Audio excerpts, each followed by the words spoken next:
Hello, everyone, and welcome to this week's debate. We're diving into a powerful and timely question. Can tech bridge care? Hospitals are far, doctors are few, and essential medical services are often out of reach.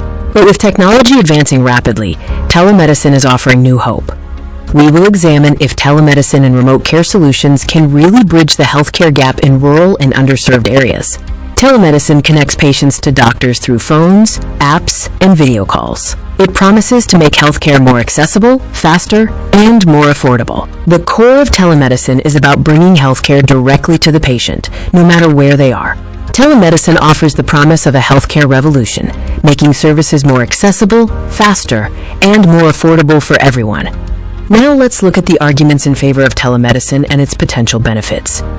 One of the biggest advantages is providing healthcare access to those in remote areas who otherwise wouldn't receive it. Telemedicine significantly reduces the need for patients to travel, saving both time and money on transportation and missed work. With telemedicine, patients can receive timely medical consultations, leading to quicker diagnoses and treatment plans. However, it's crucial to examine the counter-arguments and potential drawbacks of widespread telemedicine adoption. A significant concern is the digital divide, where many in rural and underserved areas lack reliable internet or the necessary devices for telemedicine. This brings us to the core question of our debate today, a question that has significant implications for the future of healthcare. Can digital care truly replace the comprehensive nature of in-person healthcare, especially for complex conditions? Get ready to watch as authors across Africa share their thoughts on this issue and also provide important solutions. Thank you guys for coming. Thank you guys for joining. So for this week, our topic is, can telemedicine and remote care solutions bridge the healthcare gap in rural and undeserved areas? I repeat, can telemedicine and remote care solutions bridge the healthcare gap in rural and undeserved areas? So basically, the way I understand it is, it's like, oh guys, please, if you're not speaking, mute yourself. Sorry about that. Okay, cool. Randy, please mute yourself. Peter, mute. Thank you. Sure. Carlotte, please mute. Okay, thank you guys. So basically this is just about bringing healthcare to the rural areas, because some rural areas do not have good or even any access to healthcare. So then there's this thing of mobile clinics that are going to rural areas, helping and assisting, basically giving the people basic healthcare. So now things are changing. We're living in a digital era now. We can deliver medicine via drones. We can have these mobile clinics. We can, now we involve technology in healthcare. So now basically that's what it is. Like, can telemedicine and remote care solutions bridge the healthcare gap? And if so, what are the solutions? If not, why do you say no? And what are ways we can bridge telemedicine into these rural areas? So yeah, so that is the topic for today. Please answer yes or no and give a reason. And yeah, so so please answer it that way. So yeah, the floor is open for anyone who'd like to start us off. Please raise your hand.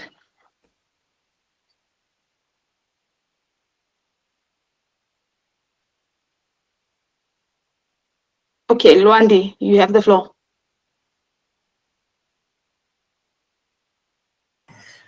Good evening, everyone. Am I audible? Yes. Oh, before you start, and this is for everyone, please just say your name, surname, and where you're from. Yeah, you can go ahead, Luandi.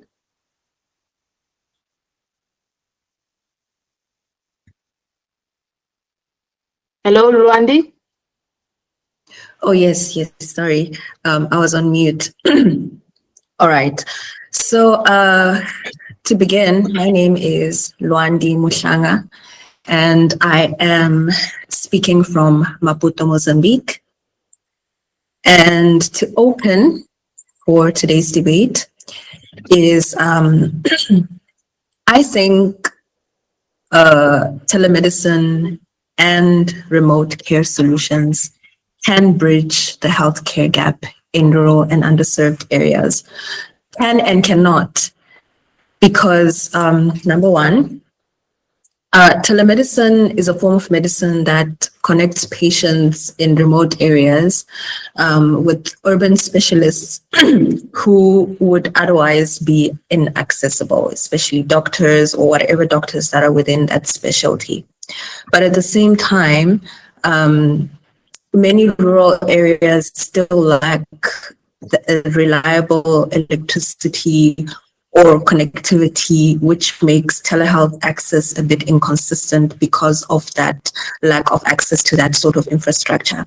So it can bridge the gap, but then there has to be some factors that need to be considered for that gap to be effectively bridged. Thank you. Okay, thank you. Thank you. Khaolate, yes, you can speak. Thank you for the platform. My name is Khalaki Masikara. I am from the Botswana chapter, and I would like to agree with Luandi and say yes, telemedicine and remote care solutions can bridge the healthcare gap in rural and underserved areas. This helps to reduce travel time and costs to get to the doctors, and it bridges that gap between the urban areas where there's specialists and clinicians of all kinds, while in the rural areas you find that there's none. So that on its own is a bridge, it builds a bridge. However, I also stand to say that the problem with telemedicine and remote care solutions is that you need remote monitoring devices if you are going to handle this and make it a successful thing. You need to check for blood pressure, you need to check for glucose and heart rate monitors and all of that. It's not as easy as it is. It is something that requires a lot of money and a lot of basically what's the word? You need to teach the people, the patients, how to use those things so that they can be able to send the readings to the doctors as frequently as they are required, which is, I think, something that can be quite of a challenge when we look at rural areas. That's where we find a lot of old age patients and some of them living by themselves without proper social care or hear from the communities and as well as family. So it poses a challenge in that regard because it's not everybody also who can have access to such things as internet, things as the remote sensing items that can be used to check for those different body functions and stuff. So even though it's as good as it sounds, it does come with a lot that requires for it to be put in place first before it can be rolled out. For example, I'll say I read somewhere that Rwanda uses telemedicine networks to connect rural clinics to referral hospitals. So they actually have that, they are able to connect the rural clinics to the specialists, but you still have to go for referral. You still have to go to the big hospital for referral, but at least by the time the doctor would have done some first aid of some sort. So yes, it's good, but also it requires a lot of funding. Thank you. All right, thank you. Yeah, that's why there's the mobile clinics, just that's the way to bridge the gap. But I get your point there. Thank you, Khalate. Okay, we have Peter, then after Peter is Mawa. Hello, Peter. Thank you so much. Thank you, everyone. My name is Peter from Zimbabwe. Yes, I concur. I do go along with the past speakers that it is telemedicine is key in the bridging the gap between the rural areas and the urban areas. and also facilitates health care by reducing costs, by improving communication between the clients and the service providers. It's still a long way to go, but we envisage it. It's our dearest wish that these people from the outposts, they need to get connected. And there are a wide range of health technologies involved that would lessen the burden of interacting, communication, monitoring. If those barriers can be bridged, then they can be bridged gradually. We can realize the benefits of telemedicine. And also, we also need to take into account the digital divide, the gap between those with smartphones in the urban areas and those that we want them to join. Unfortunately, they are in the rural areas. A lot needs to be done to bridge the gap between the two pillars and digital divides, so that there is enough interaction, enough consultation, enough cost cutting, and also the relationship between the service providers and the beneficiaries. Thank you. All right, thank you, Peter. Okay, so lots of hands raised. Okay, so first is Mawa. After Mawa is Mayende. After Mayende is Nicole. After Nicole is Haulate. Then after Haulate is Brima. Please, to make sure that everyone gets a say, let's keep it short and brief. Okay, so Mawa, you have the floor. Hello, everyone. This is Marwa from Egypt. So I'm not going to repeat the points that were said. So in brief, we're talking about telemedicine. It's like a blessing coming with some challenges. So in order to have a bigger picture of the situation here, let's imagine that when we're talking about telemedicine, or when we're talking about providing remote healthcare, we're talking about embedding technology in one way or another. And of course, today, if we're talking about technology, we're talking about AI. So I think this is some kind of privilege that's given to lots of people, and it's going to make it like, at their, at their available cost, maybe at their, places, like, it's just, in their homes without having it to travel for long distances in order to have access to the service. So here, if we're talking about commuting, it's going to be less commuting. If we're talking about cost, it's going to be less cost. And also, if we're talking about chronic diseases, it's going to be managed better, because here, if we're talking about, people suffering from maybe diabetes or something, so they have to visit for checkups repeatedly. So they're not going to do that anymore. And if we're talking about AI in general, let me talk about, just brief experience connected to some chronic problems here.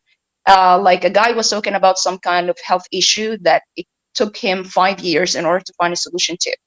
And when ChatGPT appeared, he just used it in order to find a solution to this problem.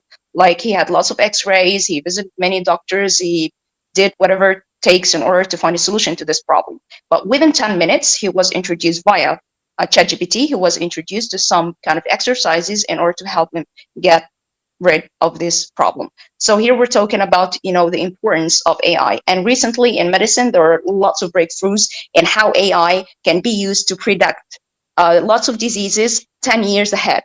So if we're talking about, just embedding information of lots of patients and using NLP or different technologies, AI has the ability to predict. So here we're not talking even about cure, we're talking about prevention. But on the other hand, here there are some challenges. So if we're talking about infrastructure and technology here, maybe if we're talking about underprivileged areas, this is going to be a little bit difficult for them to handle. So if we're talking about, raising funds, because I remember previously we were talking about, ways of raising funds for different projects. So if we're taking it as a national project, we're talking about lots of African countries, maybe this should be taken as a priority, because now technology is not a luxury anymore. It's a necessary kind of service that should be available to everyone. So I think this should be number one priority. And number two, digital literacy, because if we're talking about people living in the suburbs, usually they don't have this kind of knowledge in order to help them, use technology in order to have this communication with doctors. So this should be preceded by some kind of, maybe courses, or delivering some kind of, tailored courses to those people in order to help them interact with doctors remotely. Thank you. All right, thank you, Mawa. Good points made there. Thank you. Mayende, you can speak. Hello, Mayende, are you there?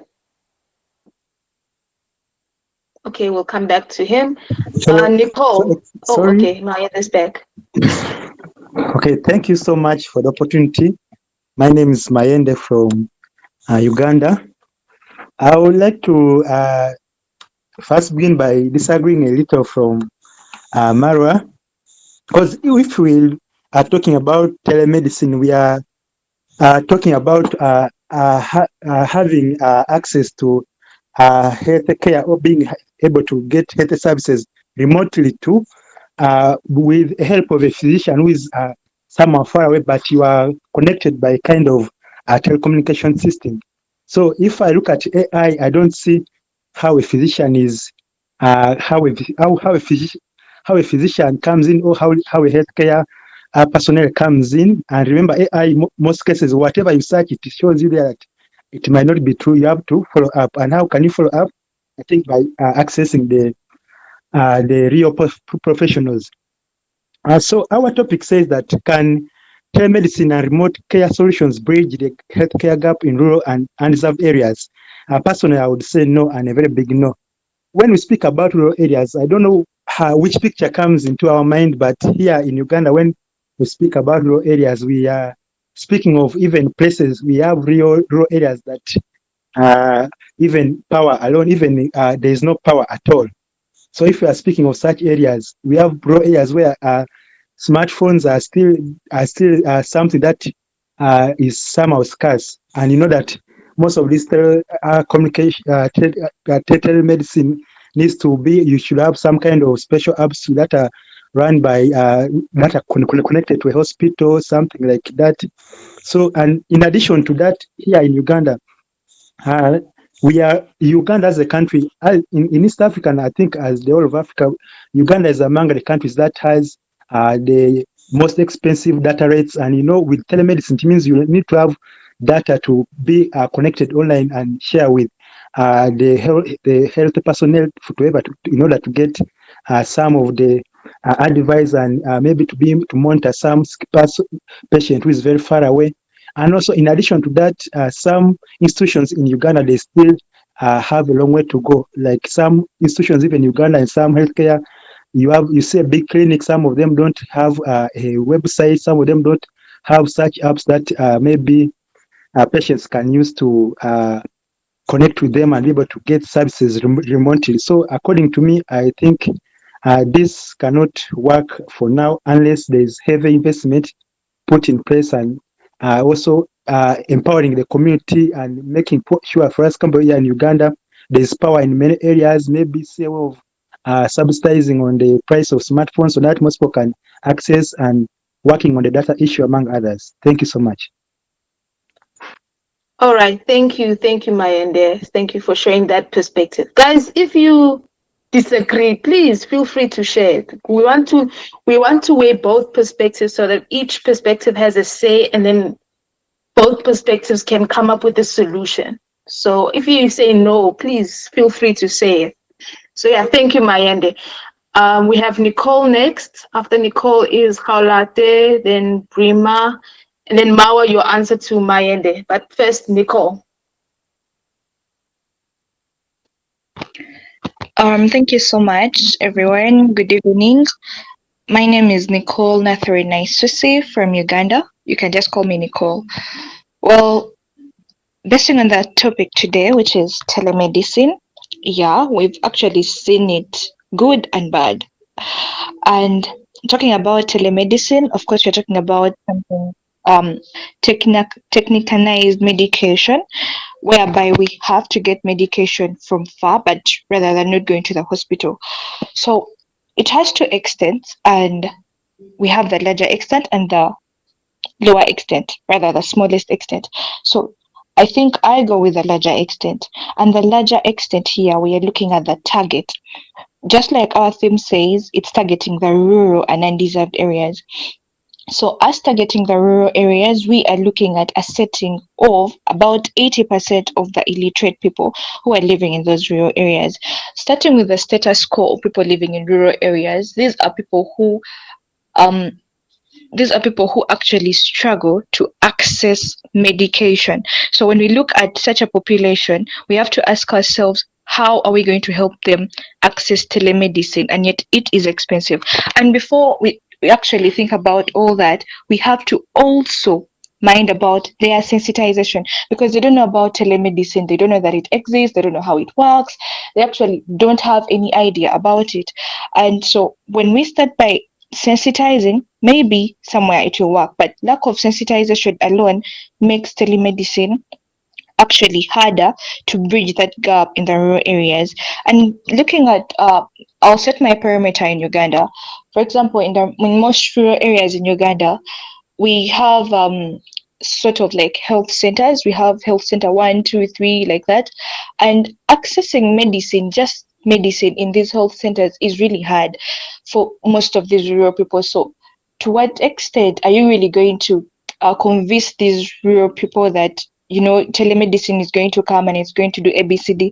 So there is really a lot to do about that. And another point here is the poor internet connectivity. Telemedicine is working on internet, we all know that, and in rural areas there's really poor connectivity.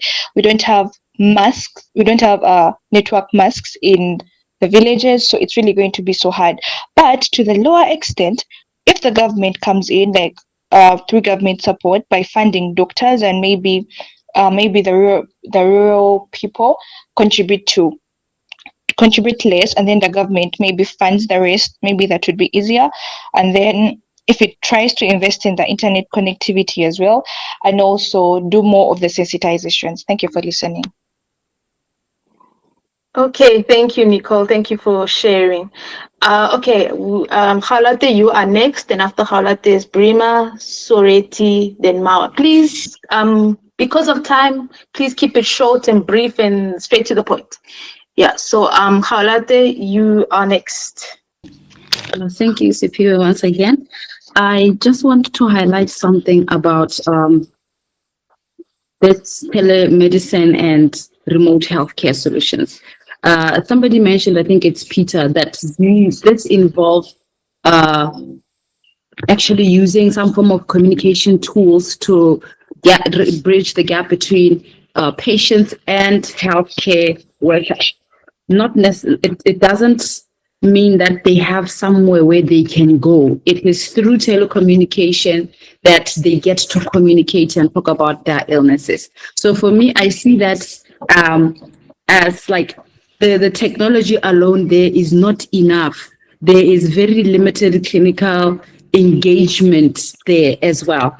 I'll give you an example of what I mean. There are some culturally and linguistically diverse cultures or communities where there are many different languages that are spoken and none of them are English. So it's going to be very challenging during these remote consultations, where now you might find that the technology that is used does not have translation tools. Or, for example, I give you an example in Botswana. When you enter a doctor's office for consultation, there's always somebody who is there to translate. Even when the doctor can speak Setswana, but there's always somebody there to translate and also give a second opinion of some sort, so that the patient can understand what the doctor is saying, to offer emotional support if whatever news that the doctor is saying to this patient could be something that they do not receive well. So with telemedicine and these remote care solutions, patients are left out in the lurch because they do not have that support which they probably need. Also, some cultures, they express they have different ways in which they express their pain and their symptoms and their emotions. So it makes diagnosis not very accurate. and it becomes very difficult to achieve a lot of satisfaction with patients.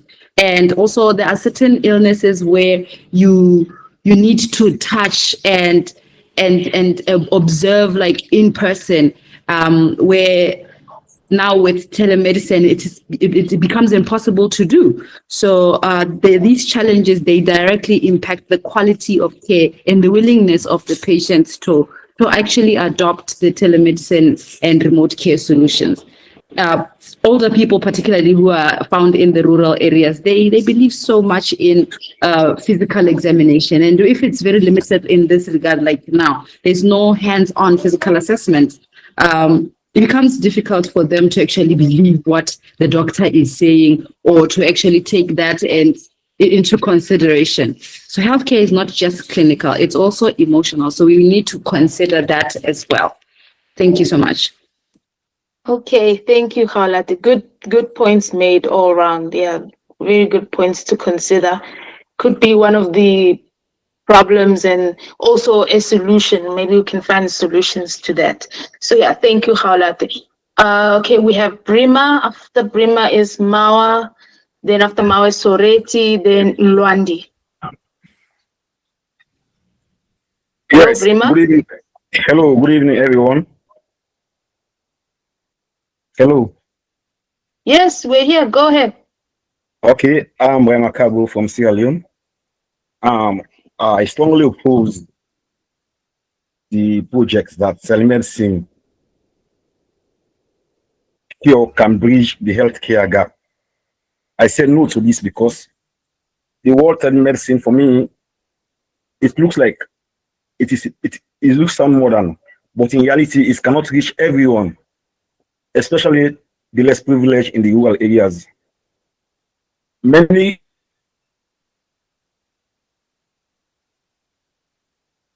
rural, most of them cannot read or write.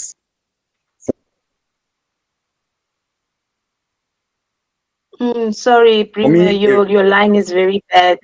at least the statistics of the benefit for me. Yes, my line is bad. Okay, can you get me now? Yeah, now it's okay. Much better. Okay. So as I was saying, a project can be considered successful when at least the targeted beneficiary, 50% of them benefit from it. For me, telemedicine is for few, the people who can read, who can use digital services. Okay. More importantly, some illness require physical examination. Video call cannot replace. Telemedicine may help with advice, but it cannot diagnose or treat all conditions accurately. There are also privacy concern. Okay. Patient personal data can be stolen or misused, especially in countries where there is no strong policies for data protection, especially in my country, Sierra Leone. Okay. So there are very serious concerns in this telemedicine project. Yes, it is promising, but for me, it has a long way to go in order for it to reach the targeted beneficiaries. Thank you very much. Okay, thank you, Brima, for sharing that perspective.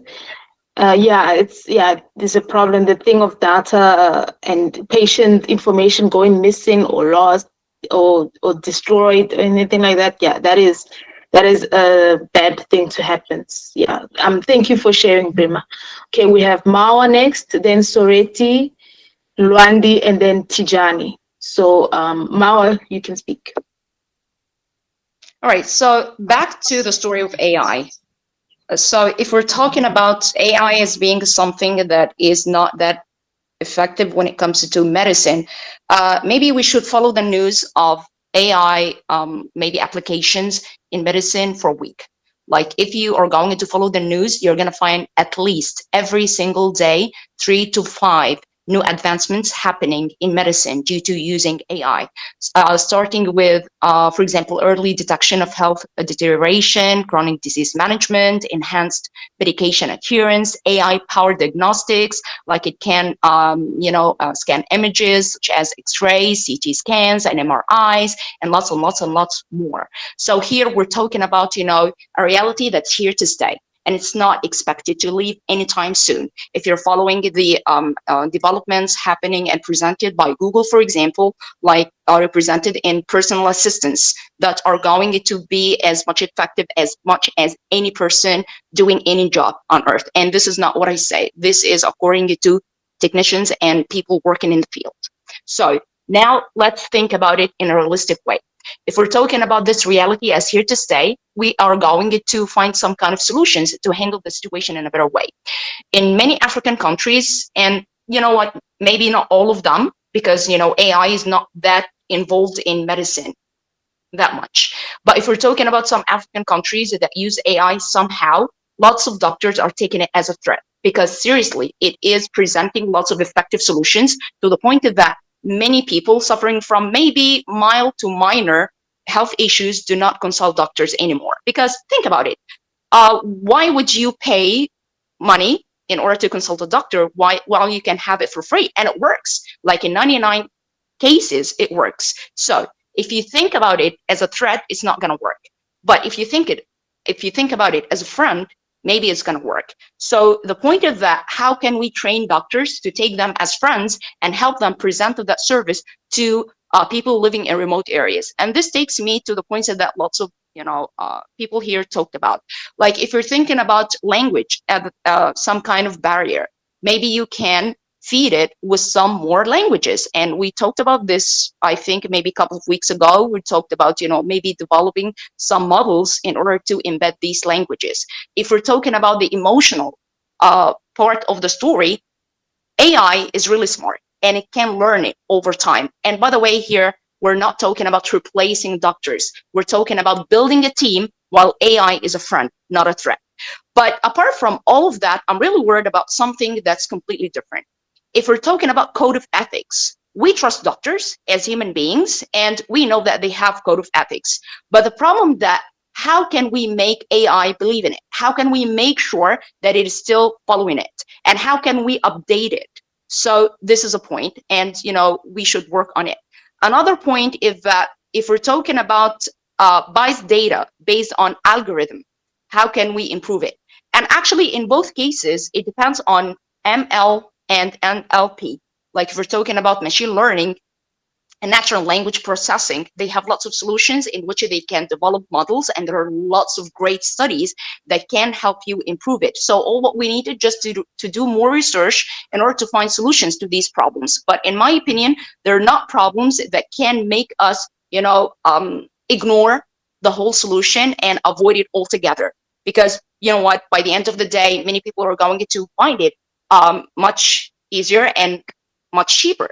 Like maybe those people that live in remote areas are going to find it even cheaper to have the infrastructure, to have access to technology, and just consult AI instead of consulting doctors. And I think we don't want this reality to happen, not in the medical field, of course, apart from other fields as well. Thank you. Okay, thank you, Mawa. Yeah, definitely. We want AI to help us, not to take over. So yeah, that's a good thing to remember. So yeah, thank you, Mawa. Okay, we have Soreti next, then Rwandi, and then I don't know if Tijani is still here. If he's still here, we'll go with Tijani and then Kaulate. Yeah, so Kaulate, please, let's give Tijani a chance and then we will go to you. Okay, so for now, Soreti, yes, you have the floor. Hello, Soreti, are you there? Yeah, good evening, everyone. I'm Soreti Brahanu from Ethiopia. Thank you, Marwa. I just agree with your ideas. So I just want to take a moment to look at telemedicine with the issue of human rights, because of the fact that medicine issue or the right to health, as we all know, it is a human right.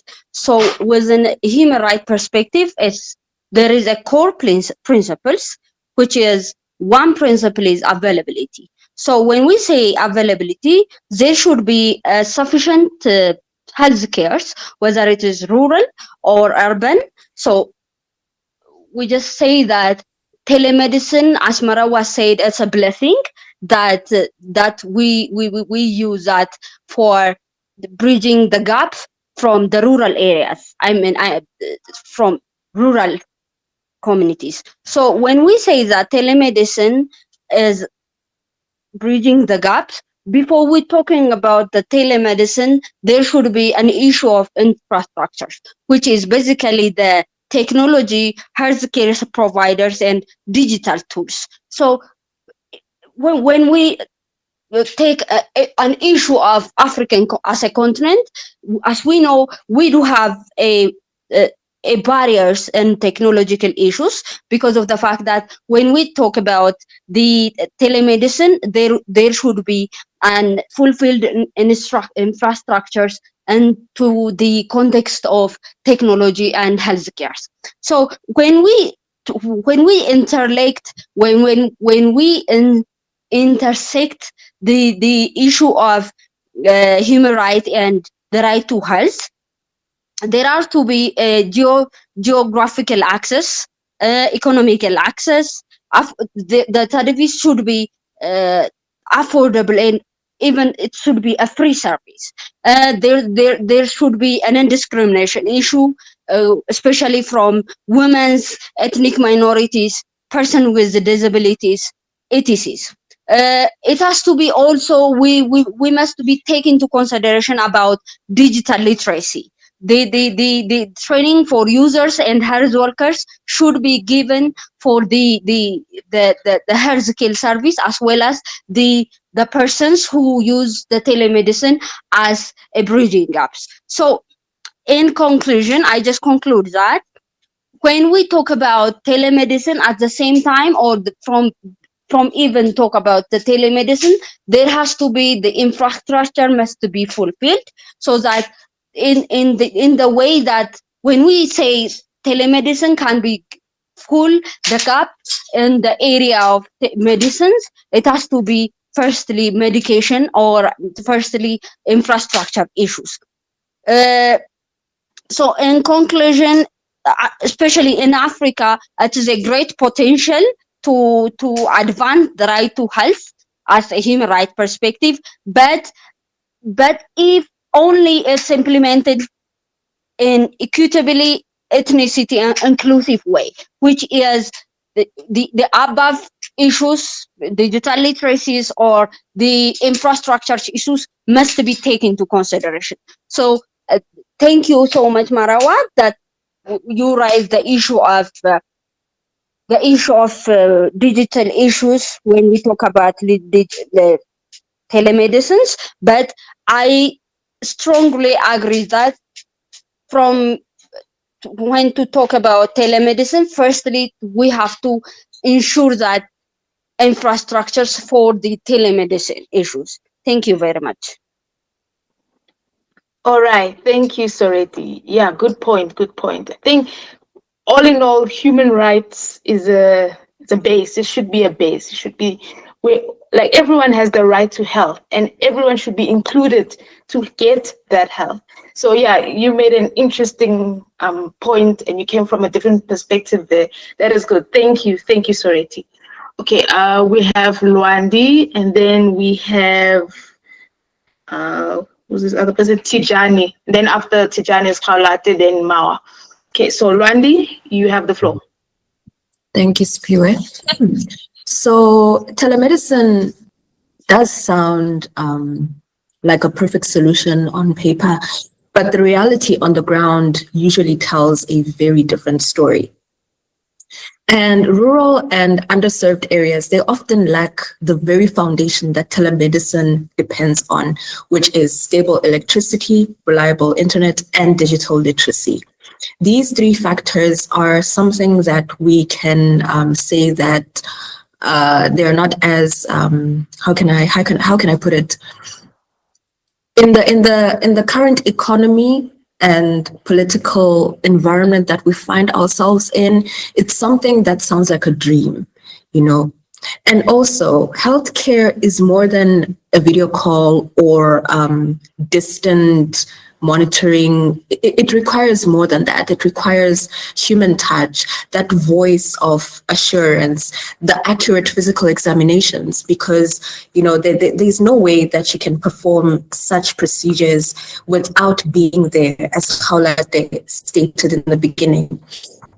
There are also diagnostic tests that come through, and there's also that trust that is built with the community by physical involvement, which is something that is slowly becoming a bit scarce because of the limited resources that we find ourselves having.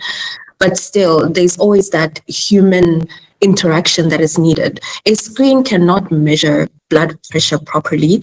It cannot detect infection or even comfort a patient's fears, because there's that emotional component that comes with it. So until infrastructure gaps, because infrastructure is very important when it comes to introducing something of that nature, and until those gaps are closed and that human connection is preserved, I think telemedicine alone cannot bridge the healthcare divide. Instead, it ends up risking that deepening inequality, because there are people that are already connected, and then there's the disconnected, which are in the rural and underserved areas. And when we look at their level of literacy, because technology requires a level of literacy, and you also need to understand what you're using or what system you are involving yourself into. So that level of literacy is not as available in rural and underserved areas as urban areas in that case. So that's one point that I would like to make. And another point, I had actually wrote down some notes. There's a lack of trust in technology, especially in rural areas, and these can make rural populations hesitant to rely on virtual consultations, because they need to have that human interaction, because they're scared. They're having, or maybe they're having some symptoms that they don't understand. So having that other person to reassure them that, hey, everything's going to be fine, presentially, of course, it's different from doing that online. And also, there's another point that I wanted to make. Well, telemedicine may have that that ability to create that dependence on foreign technology, which undermines the local healthcare systems and expertise that are already established in those communities. So that would be another factor to be able to also consider, because there are already those established infrastructures that assist the community, that have gained the community's trust. And now when technology comes in, that will be another process of regaining the trust of those communities and ensuring and letting them know that this is something that could benefit them. So yeah, these are the points that I have made. Thank you.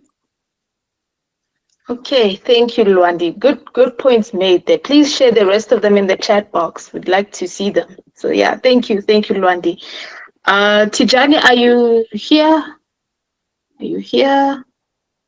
Your hand was raised. Are you here? Can you hear me? Oh, okay, a lot of hands are raised. Okay, let's move on. Okay, we have Khaulate, then after Khaulate, let me give Arthur a chance, and then Mawa. Oh, Good evening. oh, hi Tijani. Hello. Yeah, you can go ahead. Hello, Tijani.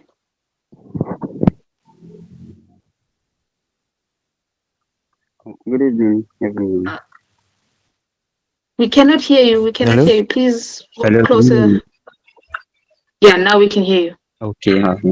Now, I actually don't. Okay, yes, I am Tijani from Nigeria. Tijani Reid from Babatunde, so from Nigeria. So I want to agree with the last speaker and also one of the speaker. I think his name is Brima or something. Yes. In as much as we are actually advancing, the world is advancing in terms of technologies and all those things. there are so many challenges that need to actually be looked into before we can even say, okay, these things can work or not. So, looking at rural areas, we have a lot of challenges or a lot of obstacles that is going to actually affect this, which I believe they've actually talked about everything. Which the very number one factor is when it comes to network um, issue. Yes, network issue. Most rural areas don't have access to network through an unstable network connection, which they will actually be needing to even if they want to maybe mix use of AI, mix use of maybe it's a telephone or system or anything to connect or to chat with maybe a doctor or anything. They don't have a good network connection. And another thing is digital literacy, as they've talked about. Most of people in this rural area, they are not sound. They don't know how to make use of system and all those things. So now it needs a lot that needs to be considered and needs to be actually be done before they can talk about before this can actually work. Another thing is the data protection, which is very, very, very important because I remember I was there was a course I was taking, and they were making use of AI actually to do one or two things, but they were actually telling them that even if you are making use of AI, don't upload real life information on AI. Why? Because AI can make use of it, and another person can get access to this. Now, data protection is actually very, very, very important, which is actually is something they need to actually consider into. So, well, I actually don't. I actually have some other things to say, but probably when I get it, because I just left where I put everything down. So I just left where I put it down. So if I get it down, I'm going to just give my other points. Thank you. Okay, thank you, Tijani. Please, if you have any other thoughts, let's drop it in the chat box. Okay, okay, Mawa noted. Let's give Arthur a chance, and then after Arthur is Khaulate, then you, Mawa, and then we go to concluding thoughts. So, Arthur, you can speak. Okay, thank you. Can you hear me clearly? Yes, we can hear you. Okay, so it's a very fascinating issue, this subject of telehealth, which I believe I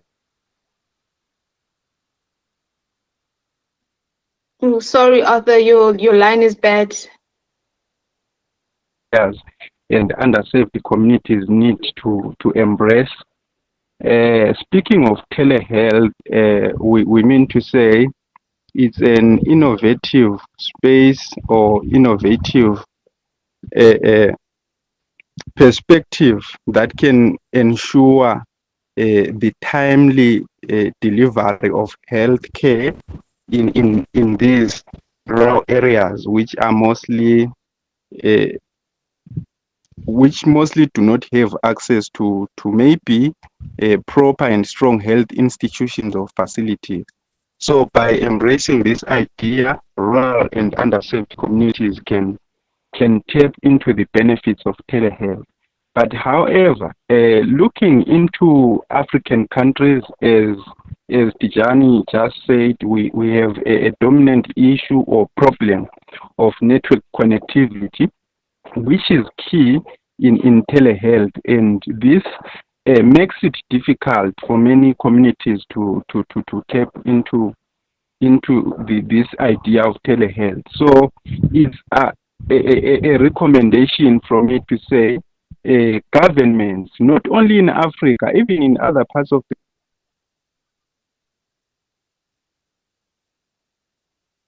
ensure the steady supply of internet connection in these rural areas. And we actually realizing that if properly used, telehealth can deliver proper results in healthcare. One specific example that I can mention is that of Rwanda. I got to learn that Rwanda is the first country in Africa to use a drone technology to deliver medicine.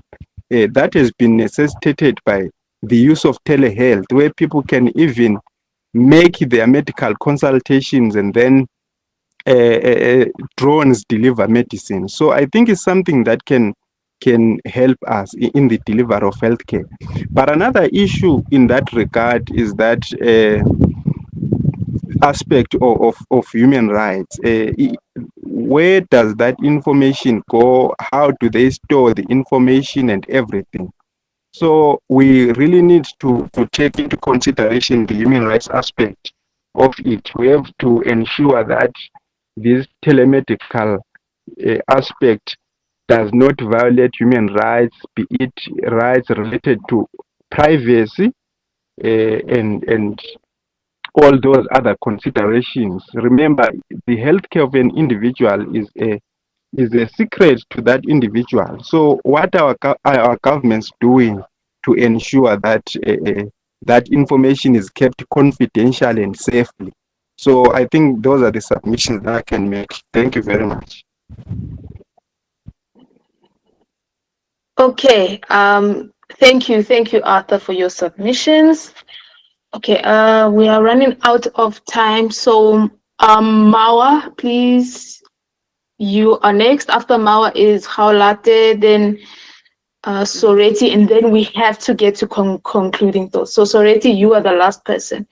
Mawa, yes. Okay, thank you. So previously, some people were talking about the problem of having access to technology in Africa, which means that we cannot make the best use of using technology in the first place. So numbers don't lie. So let's take a look at numbers in order to find out where the problem is. So if we're talking about mobile technology as being adopted in Africa, and it's really expanding with projections showing 751 million unique mobile subscribers in sub-Saharan Africa by 2030. So the numbers are increasing. And if we're talking about internet access gap, despite mobile growth, only 37% of the African population was online in 2023. So this means that it's lower the average, it's below the average. Also, if we're talking about the difference between rural households and urban areas, it's 6% versus 28%. So where the problem is, guess what? It's about cost of data. This is the major reason here. So if you're talking about, most African people consuming around 7.2% of the average monthly salary in sub-Saharan Africa compared to 1.5% in Asia.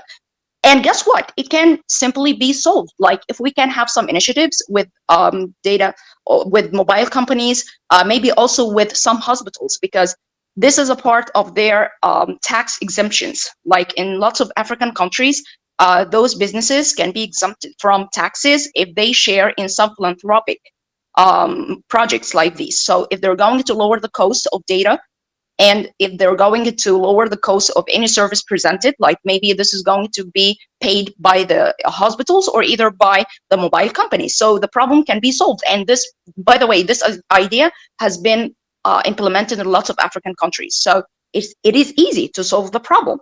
Now, back to a point that I wanted to refer to briefly, because we were talking about human rights, which is really important. So why we're not talking about preventive medicine?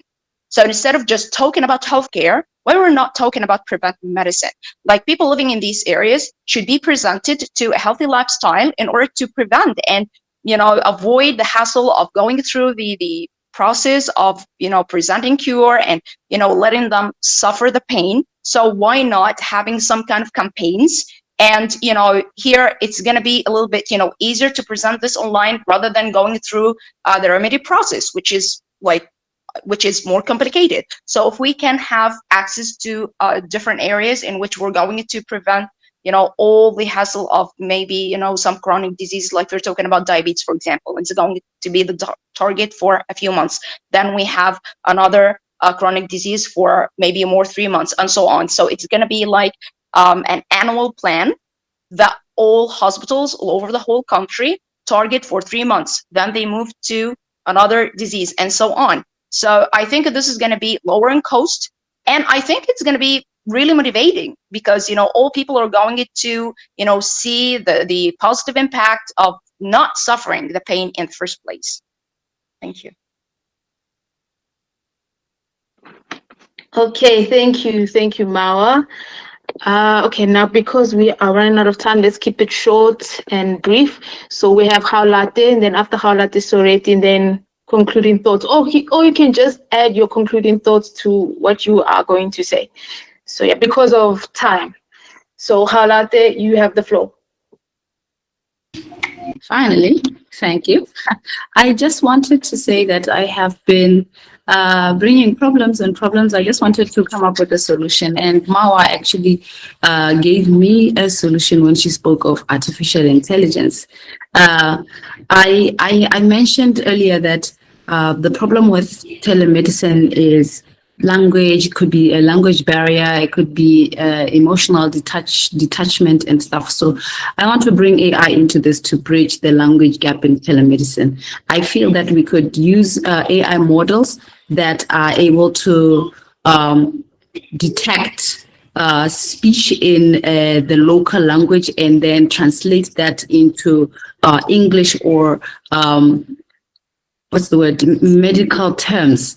For example, in Setswana, when somebody says, image or my heart is heavy, it doesn't necessarily mean that the person has a heart problem. It means that the person, it's a mental issue. So we could actually train our AI, our models to be able to speak or to translate in localized manners like that. We could have speech recognition for low literacy users and also support our healthcare providers and train them in how to use AI and chatbots and whatnot, virtual assistants. So telemedicine is very important. In my concluding thoughts, I want to say, although I have been against it from the start, I just want to say that it is very important. It is very helpful for us who live in the urban areas right now. But for the people in the rural areas, we need a lot more if we're going to do this. We need to invest infrastructure, we need to invest money, we need to invest literacy and education to the people who are actually to receive this beautiful advancement in technology. Thank you. Okay, thank you, Haulate. We have Soreti, and then concluding thoughts from here on until 7:30 on my side. Okay, so Soreti, you have the floor. Please also add your concluding thoughts. Okay, I just want to add one point about ethical framework. So when we talk about telemedicine, how we are going to be right the issue of ethical issues. Basically, it's necessarily about privacy, the right to privacy, consent, equitable access. So how we are going to be fulfill those issues? That's my question. Also, we have to consider those things when we raise the issue of telemedicine, because of the fact that when you say that telemedicine, it is a blessing or it is a potential for bridging the gap. So we have to also think about the ethical frameworks, basically right to privacy. So we have to align with those perspectives.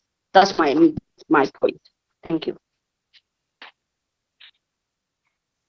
Okay, thank you, Soreti. Dorcas, you can speak.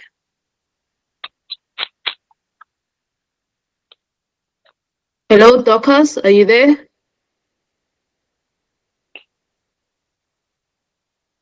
Okay, Arthur, is that an old hand or you would like to say something? Oh, okay. Dorcas, are you there? Yes, I am there. I've been quiet and doesn't sound well to have my voice not be heard. I'll just participate in the concluding thoughts. The ideas were insightful and everything. But I just wanted to say telemedicine can bridge the healthcare gaps in rural areas, but its effectiveness depends mainly on infrastructure policy support, and patients' comfort.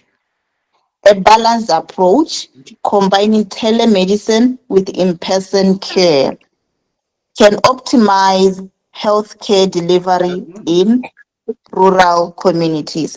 So in other words, before we run to implementing it, we need to consider this. And also, it goes hand in hand with issues of literacy into this. It would be so bad to implement something so beautiful like it is, and then all of a sudden my grandma can't even access it with his little knowledge of whatever. He doesn't even know anything about technology. He doesn't even know English itself. So there's a lot to be considered into.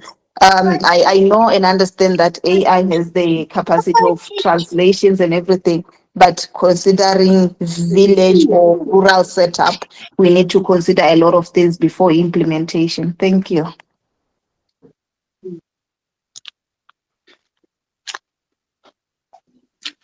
Okay, thank you, Dorcas. Mawa, yes, your concluding thoughts. Yep. So in response to Sorate's question about ethics, actually OpenAI has already worked on that, like after a negative, experience with AI with a child. So they've been working on improving the model in order to include more ethics in order to restrict interaction, like based on the age of the person interacting with ChatGPT, on their psychological status, maybe other factors as well. And by the way, when you have conversation with any AI model, like including ChatGPT, for example, every single day, you're going to find a more improved answer. So this means that they are learning, and they're learning faster. Like if we're talking about the first model of ChatGPT, it started with 60 AI, with 60 IQ. Then within 3 months, it was triple the number. So this means that it's learning, and it's learning really fast, even emotionally. So here we're talking about a smart model. So all we have to do just to teach it, to make it learn. And this is easy, machine learning and natural language processing. And there are lots of studies that has already been working on that. And there are lots of models that are still out there. All of them just waiting for us to use them. Soreti, please mute yourself. Are you done, Mao? Yeah, thank you, Sif. Sorry. Okay, it's fine. Okay, anyone else would like to share their concluding thoughts on the topic, maybe a solution, a way forward, how can it be implemented, anything like that?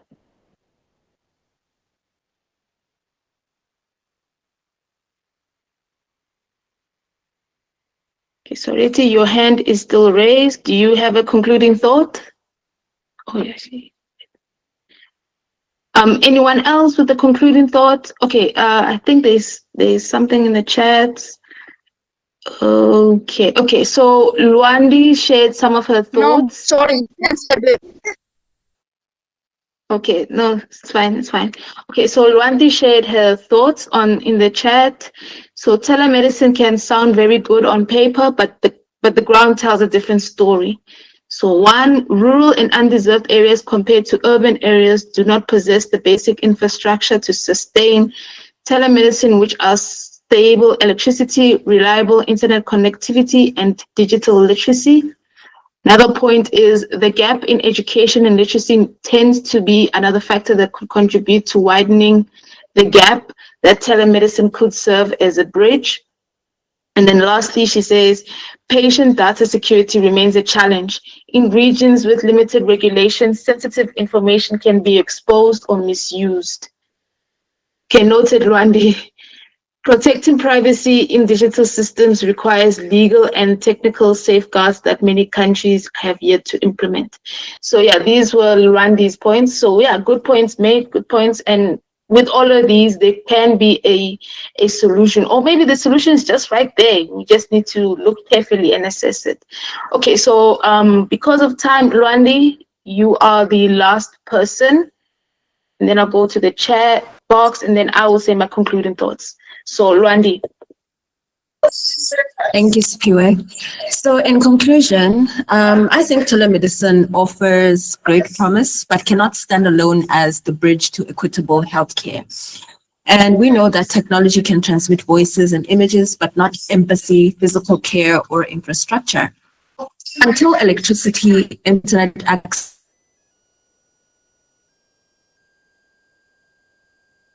and trust reach every household, telemedicine will remain a partial remedy, not a complete cure. And bridging the healthcare gap demands investment in people, systems, and compassion, not just technology alone. Thank you. Okay, thank you, Lwandi. Thank you.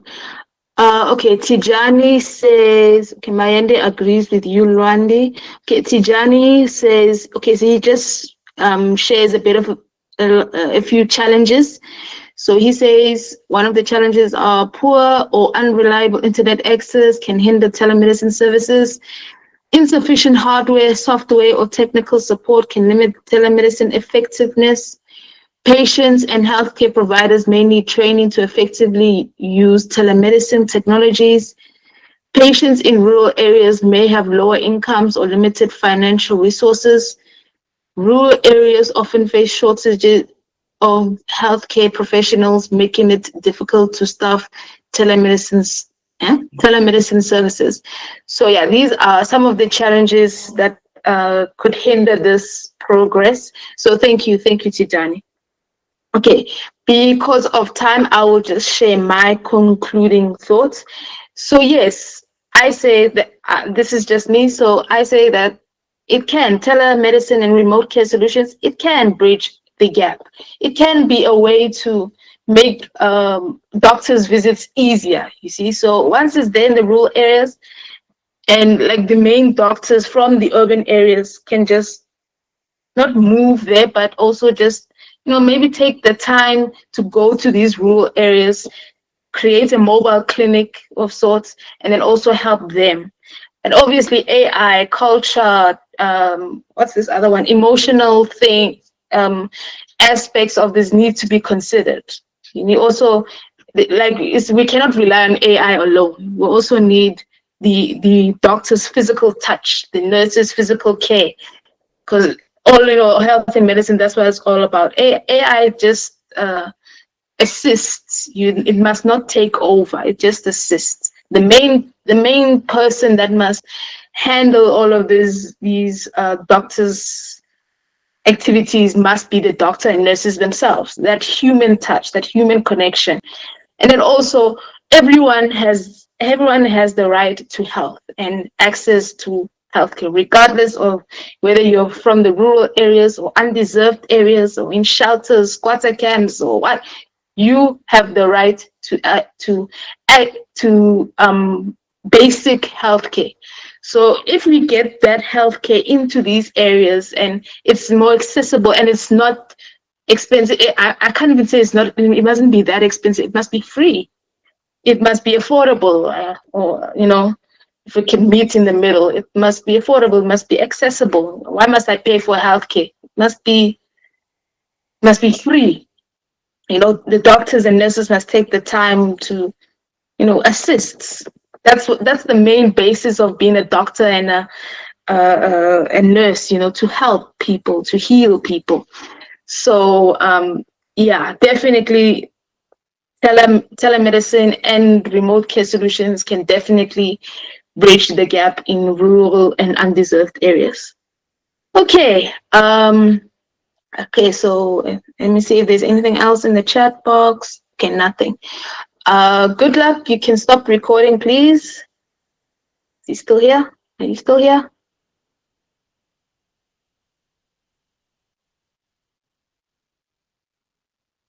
Hello, good luck.